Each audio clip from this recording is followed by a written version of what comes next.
Hi folks, my name is Pete Jordan and I have with me today Todd Balkema. We are attorneys in the Jordan Balkema Elder Law Center.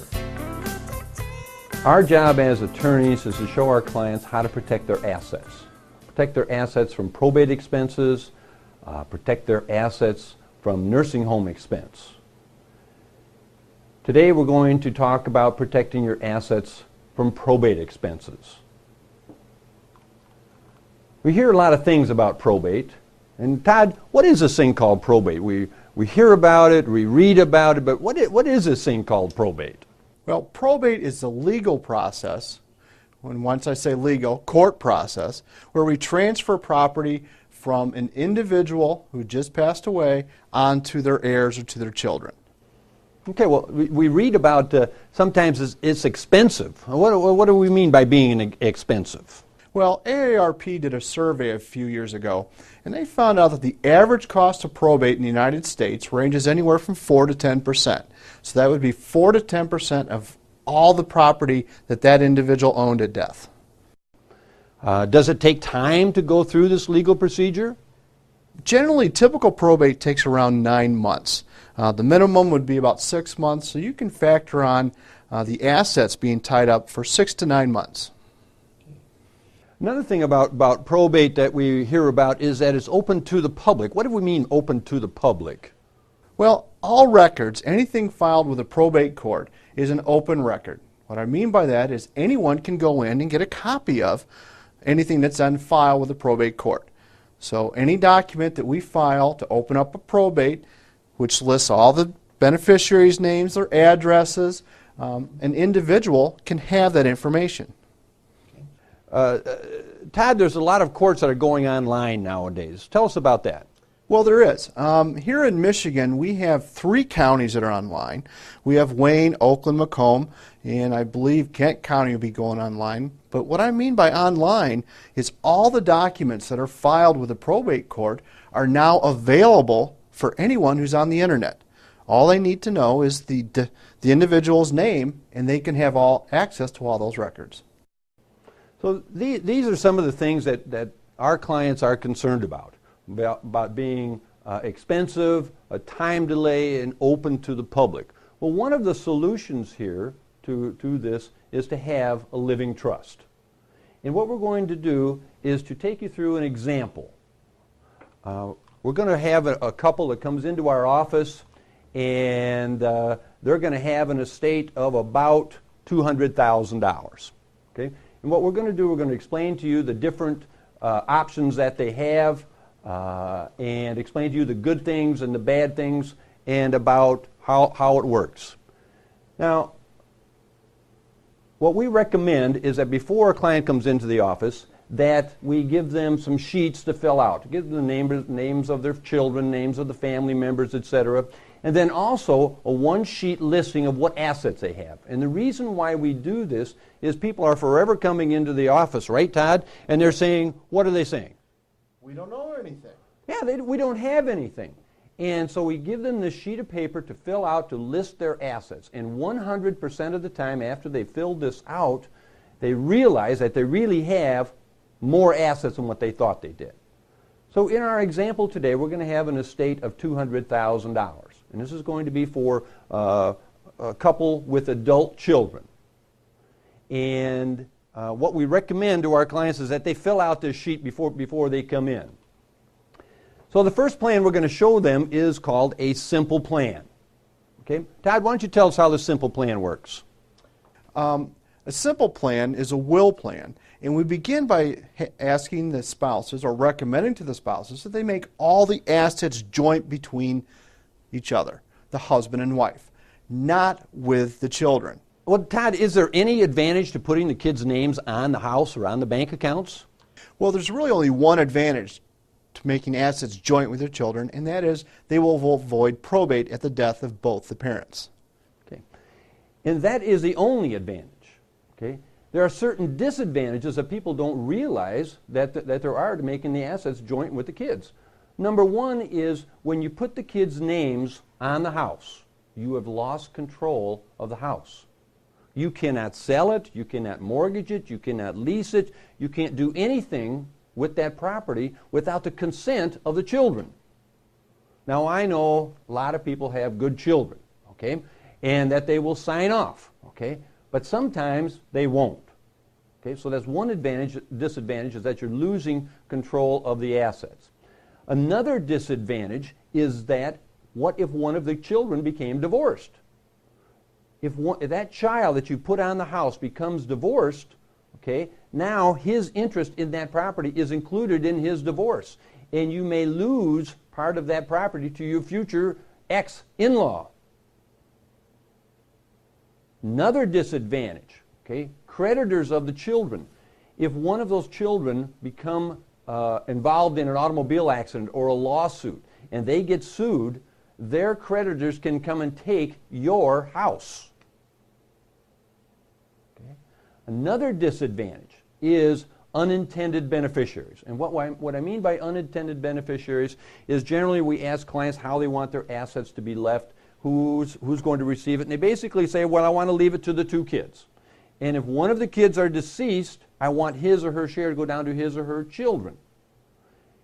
If you've got the assets joint with, let's say, your two children, okay, and the two of you, the husband and the wife, and one child dies, everything goes to that surviving child. Nothing goes down to the children of that deceased child.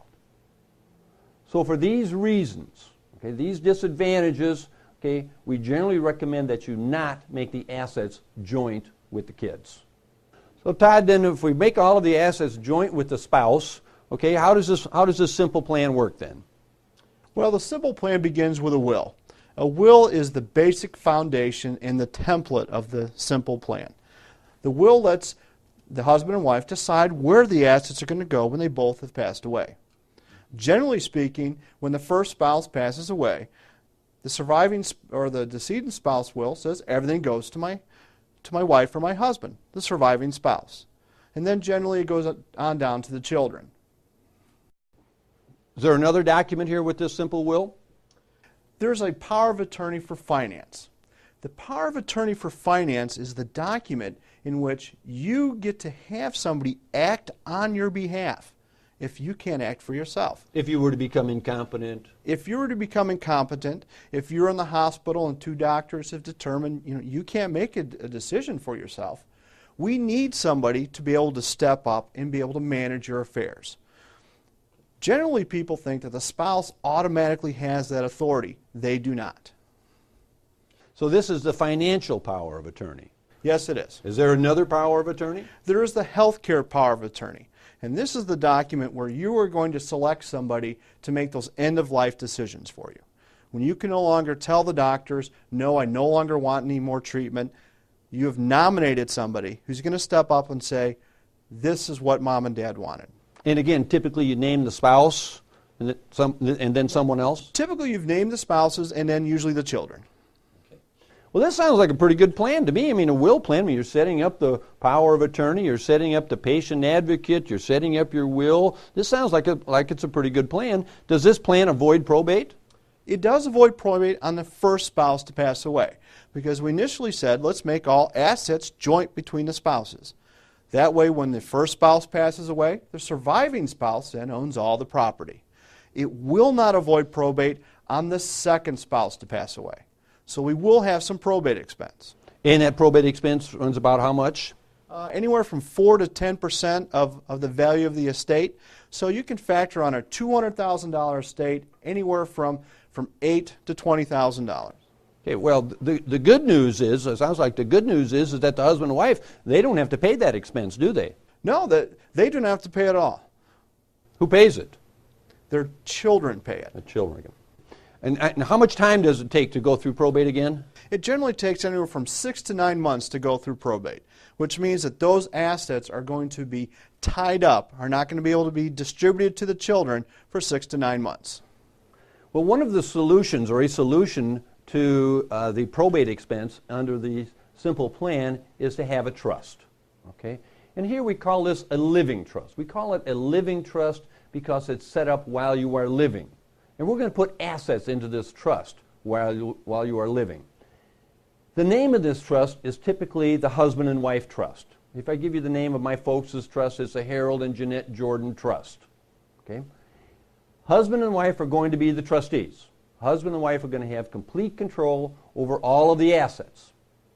What we need to do is to change the title on all of these assets from the husband and wife over to the husband and wife trust. So you're going to keep the same checking account, but we're going to change the name on it over to the trust. You're going to keep the same savings account, but we're going to change the name over to the trust. Put your house into the trust, your stock into the trust. Everything but your vehicles go into the trust.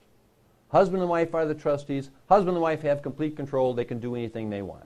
Buy, sell, mortgage, lease, give it away. They are in complete control. When one of them passes away, say the husband passes away, the wife is now the trustee. The wife now has complete control. And she can do anything she wants to do with it. She can sell it. She can give it away. Do anything she wants. She's in complete control. When the wife subsequently passes away, now that both the husband and the wife are now deceased, someone else becomes a trustee. Instantly. The instant that the husband and wife now pass away, someone else becomes a trustee. And typically this is a child. Okay? So this child now becomes a trustee immediately. Doesn't need permission from the court, doesn't need permission from the IRS, doesn't need permission from the attorney. This child is now the trustee. His or her job is then to go out, gather up the assets, pay the bills, and then distribute the assets pursuant to the terms of the trust. Okay. Besides the trust agreement, we have other documents. We still have the will. We still have the power of attorney. We still have the patient advocate, like we talked about before. This plan, the living trust plan, then avoids the probate on the death of the first and the second to die. So here there is no probate, there is no expense, there is no delay, and it's not open to the public. Now, typically, this type of a plan costs more than the simple plan. The question that you have to ask yourselves is, are you willing to spend some additional funds to save the kids the expense and the hassle and the delay of going through probate? In conclusion, folks, what we're talking about here is probate expenses. And we've shown you two different plans. We've shown you the will plan and we've shown you the trust plan. Both of them are good plans. Okay? Everyone here is in a different factual situation. Okay? And what we do is we recommend to our clients that they come in for a 1-hour free conference to talk about their particular situation and how these two plans would apply to them. So if you're interested in coming in for a free consultation, please call the number on the screen. Thank you.